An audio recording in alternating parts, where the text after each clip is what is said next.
नमस्कार, मैं हूं पवन त्यागी। पश्चिम बंगाल में ममता बनर्जी के सफाए के लिए भारतीय जनता पार्टी में पश्चिम बंगाल से जो व्यक्ति, जो शख्सियत भारतीय जनता पार्टी में ज्वाइन हुई है, निश्चित जान लीजिए, मेरी बात आज नोट कर लीजिए कि ममता बनर्जी समेत पूरी टीएमसी को उखाड़ फेंकने के लिए यह शख्सियत भारतीय जनता पार्टी ज्वाइन कर चुकी है, जिनका नाम है पूर्व जस्टिस अभिजीत गंगोपाध्याय। जी हां, सही सुना आपने।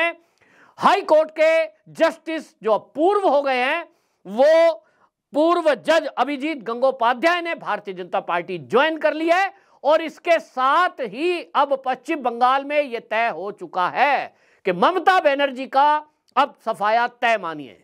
पहला सफाया, ये आपको बता दूं कि यहां जिस तरह से संदेश खाली का कांड हुआ है, उस संदेश खाली के कांड ने जो शाहजहां शेख को बचाने के लिए ममता बनर्जी ने पूरी ताकत लगाई, ये बता रहा था कि शाहजहां शेख को ममता बनर्जी किसी भी कीमत में सीबीआई को नहीं सौंपना चाहती, ईडी को नहीं सौंपना चाहती, क्योंकि उनको पता है कि शाहजहां शेख के सीने में वो राज दफन है, जिसके कारण पूरी टीएमसी का सुपड़ा साफ हो सकता है, जिसके राज खुलने से ममता बनर्जी का जो नेक्सस है, जो टीएमसी के गुंडों का कटबाजी, टोलाबाजी, कटमनी और पूरा नेक्सस चल रहा है, उसका खुलासा हो सकता है। और इसलिए आपको बता दूं, ये बौखलाए हुए सुप्रीम कोर्ट तक भी पहुंचे थे, लेकिन सुप्रीम कोर्ट से राहत नहीं मिली।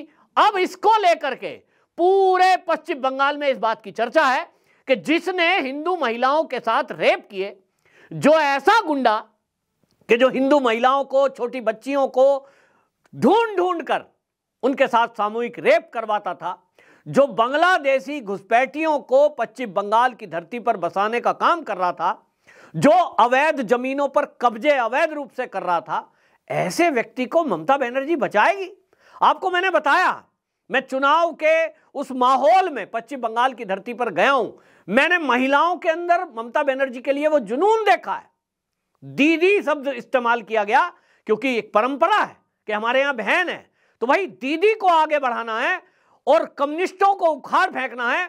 उसके लिए सबसे ज्यादा अगर मेहनत किसी ने की तो वो पश्चिम बंगाल की महिलाओं ने की थी। मैंने ममता बनर्जी की रैलियों में देखा है, मैंने ममता बनर्जी के कार्यक्रमों में देखा है, महिलाएं घरों से निकल कर, आम गरीब कामकाजी महिलाएं सब अपना काम छोड़ करके ममता बनर्जी के लिए कैंपेनिंग कर रही थी। क्यों? उनको लगता था कम्युनिस्टों के शासन में जो गुंडागर्दी हुई है, जो महिलाओं के साथ अभद्रता हुई है, जो उनके साथ भेदभाव हुए हैं, उसको अगर कोई रोक सकता है तो वो ममता दीदी हो सकती है, क्योंकि वो एक महिला है। महिलाओं ने ममता दीदी को राज सौंपा, महिलाओं ने टीएमसी को पूरे पश्चिम बंगाल में ताकत दी। लेकिन वही ममता दीदी जब सत्ता के शीर्ष पर बैठी तो उन दीदी, जो पश्चिम बंगाल की दीदी थी, जो माताएं थी, जो बहनें थी, उनके त्याग को भूल गई। और हुआ ये कि जो वामपंथी लोग हैं, उन्होंने ही टीएमसी पे कब्जा कर लिया।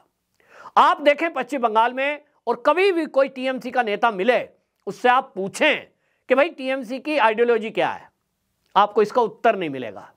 क्योंकि टीएमसी को भले ही शासन करते हुए अभी 15 साल बीत गए, लेकिन आपको जान के आश्चर्य होगा, टीएमसी की कोई आइडियोलॉजी नहीं है। वामपंथियों की अपनी एक आइडियोलॉजी है, वो नास्तिक हैं। लेकिन ममता बनर्जी ना नास्तिक है, ना आस्तिक है, ना हिंदुओं के साथ है, ना मुस्लिमों के साथ है। हां, मुस्लिमों के साथ है केवल वोट लेने के लिए। तो कोई आइडियोलॉजी नहीं है, और इसीलिए जिसके जो समझ में आ रहा है वो कर रहा है। और ज्यादातर आप देखेंगे ब्लॉक स्तर से लेकर ऊपर तक कम्युनिस्टों ने टीएमसी पर कब्जा कर लिया है। तो दीदी को समझ नहीं आ रहा है, दीदी के कंट्रोल से चीजें बाहर हो गई हैं। पुलिस में, प्रशासन में, शासन में अधिकांश लोग कौन है? तो वो कम्युनिस्ट लोग बैठे हुए हैं, अपने ही अपने लोगों को उन्होंने भर्ती करा दिया है। इधर दीदी का हाल ये है, इनको लगता है मैं सीएम बनी रहूं, मेरे लिए काफी है। लेकिन निचले स्तर पे सब घपला चल रहा है। संदेश खाली में जो हुआ, उसके कारण पूरे पश्चिम बंगाल की महिलाओं को झंझोर के रख दिया गया। सबको सोचने पे मजबूर हुआ कि हमने महिलाओं ने ये सोचा था कि दीदी हमारी रक्षा करेगी, लेकिन यहां तो हो रहा उल्टा है। तो इसीलिए जिसने धर्म परिवर्तन कर लिया और वो मुसलमान बन गए, उनके घरों को छोड़ दिया जाएगा। और इसके कारण धर्म परिवर्तन बड़ी संख्या में हुआ। आज लगभग 5 करोड़ बांग्लादेशी घुसपैठिए बांग्लादेश में और भारत के अलग अलग हिस्सों में हैं, लेकिन बड़ी संख्या में जो धर्मांतरण हो रहा है वो पश्चिम बंगाल में इन कारणों से हुआ जिसके पीछे पूरा एक नेक्सस काम कर रहा है। अब इस सबसे परेशान आप सोचिए टीएमसी के एमएलए, और वो सीनियर एमएलए है तापस राय, उन्होंने जब टीएमसी छोड़ी और बीजेपी ज्वाइन की, उन्होंने कहा कि जो टीएमसी के गुंडे यहां कर रहे हैं, जो पश्चिम बंगाल की धरती पर महिलाओं का अपमान हो रहा है, ये मेरे से सहन नहीं हुआ। बेशक मैं टीएमसी में था, लोग मुझसे सवाल पूछते थे, मैं खुद से सवाल पूछता था कि हम किस लिए राजनीति में आए थे, ममता बनर्जी के साथ हम किस लिए आए थे, तो आज ममता बनर्जी कर क्या रही है। और इसलिए मेरे को ये दुख हुआ और दुख के साथ मुझे ये टीएमसी छोड़नी पड़ रही है। और उन्होंने ये भी कहा तापस राय ने कि मुझे दिखता है कि जो भारतीय जनता पार्टी है उसके जो कार्यकर्ता हैं वो संस्कारित कार्यकर्ता हैं, महिलाओं का सम्मान करते हैं, और देश का जो विकास हो रहा है वो केवल भारतीय जनता पार्टी शासित राज्यों में हो रहा है। वहां से भ्रष्टाचार की खबर नहीं आती। आप देखिए यूपी में योगी आदित्यनाथ के शासन में कितने ही एयरपोर्ट बन चुके, कितने ही रेलवे बन गई, कितने नेशनल हाईवेज बन गए, एक्सप्रेसवेज बन गए। आपको कहीं सुनने में आया कि कहीं मुआवजा देने में कोई घपला हो गया, अधिकारियों ने पैसे खा लिए? इतनी 7 लाख के करीब सरकारी नौकरी लग गई। सिंगल कोई विरोधी पार्टी का आदमी भी ये नहीं कह सकता कि एक व्यक्ति की नौकरी रिश्वत देकर लगी। ये भाजपा शासित राज्य है। और इसलिए आपको जो मैंने कहा कि अब ममता बनर्जी का सुपड़ा साफ करने के लिए जो अभिजीत गंगोपाध्याय, ये पूर्व जज, ये जो शामिल हुए हैं, पश्चिम बंगाल के लोगों से मेरी व्यक्तिगत रूप से बातचीत हुई है। उन्होंने कहा है कि हमको इन गंगोपाध्याय में एक वो व्यक्ति दिखाई दे रहा है कि ये इस पश्चिम बंगाल को पूरी तरह सुधार कर रख देंगे, क्योंकि ये न्याय वाला व्यक्ति हैं, ये ऐसे ईमानदार जज रहे हैं जो बिके नहीं। वो कहते हैं जो हम टीएमसी के काम करने का तरीका जानते हैं कि पहले वो डराते हैं, उसके बाद पैसों का ऑफर करते हैं, लेकिन ये जो अभिजीत थे, जस्टिस अभिजीत, ये ईमानदार एक जज थे, जिसके कारण इन्होंने ना तो डरे, ना तो झुके, ना तो ये बिके, और इसके कारण पूरे पश्चिम बंगाल की जनता इनके जय जयकार कर रही है। और आपको बता दूं, ये मैं भविष्यवाणी आज कर रहा हूं, लोकसभा चुनाव में मैंने पहले भी कहा है 42 सीटों में 35 सीटें भारतीय जनता पार्टी ने जीतने का लक्ष्य रखा है। आज निश्चित समझ लीजिए कि 35 सीटें भारतीय जनता पार्टी जीतने जा रही है। और इस चुनाव होने के बाद आप देखेंगे कि ये जो 2026 आएगा, 2 साल बचे हैं, ममता बनर्जी काम कर ले, लेकिन मेरे पास एक बड़ी खतरनाक खबर है जो मैं वीडियो के माध्यम से इस देश की केंद्र की सरकार को बता देना चाहता हूं। मेरे पास खबर आई है कि ममता बनर्जी के जो गुंडे हैं उनको जब सत्ता जाती दिखाई दे रही है, बड़े पैमाने पर हिंसा करेंगे। चुनाव के बाद की हिंसा को सब जान रहे हैं, लेकिन एक बड़ा नरसंहार पश्चिम बंगाल की धरती पर हो सकता है।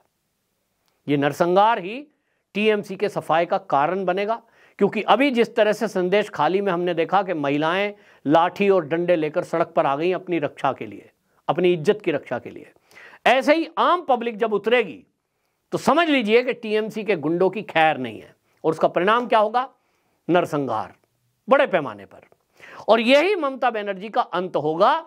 2026 आते आते आप देखेंगे कि पश्चिम बंगाल की धरती से टीएमसी, वामपंथी, ममता बनर्जी, इनका सुपड़ा साफ हो जाएगा और एक ही झंडा वहां लहराएगा जो होगा भारतीय जनता पार्टी का झंडा, क्योंकि पूरी ईमानदारी से जो काम कर रही है पार्टी वो एक ही पार्टी है। और ये जो आपको बता दूं, जस्टिस जो गंगोपाध्याय हैं, इनके बारे में जनता ये कह रही है कि अगर कोई मुख्यमंत्री पश्चिम बंगाल को संभाल सकता है, यहाँ एक बहुत ईमानदार और न्यायप्रिय व्यक्ति की जरूरत है, जो हो सकते हैं अभिजीत गंगोपाध्याय। यानी अभी से ज्वाइन बाद में हुआ है, पहले ही जनता ये सोचने लगी है कि ये गंगोपाध्याय जो हैं ये अगले सीएम होंगे पश्चिम बंगाल के। आप में से जो लोग दर्शक पश्चिम बंगाल के रहने वाले हैं, बताएं कि मैंने जो विश्लेषण किया है, मैंने जो राय रखी है, क्या वो सही है? आपकी राय क्या है? आप क्या चाहते हैं? आप क्या सोचते हैं? क्या आपको लगता है कि जस्टिस गंगोपाध्याय ममता बनर्जी के शासन को उखाड़ फेंकने में सक्षम होंगे, भ्रष्टाचारियों को पकड़कर जेल में डलवाने का काम कर सकते हैं, बिना डरे, बिना झुके, बिना बिके ये काम कर सकते हैं? मुझे नहीं पता इनका बैकग्राउंड क्या है, आप बताएं। तो जरूर इस वीडियो के माध्यम से जो कमेंट आएंगे उनको सरकार उन पर गौर करेगी और भारतीय जनता पार्टी संगठन भी उस पर गौर करेगा। आपकी क्या राय है कमेंट बॉक्स में जरूर बताएं। वंदे मातरम।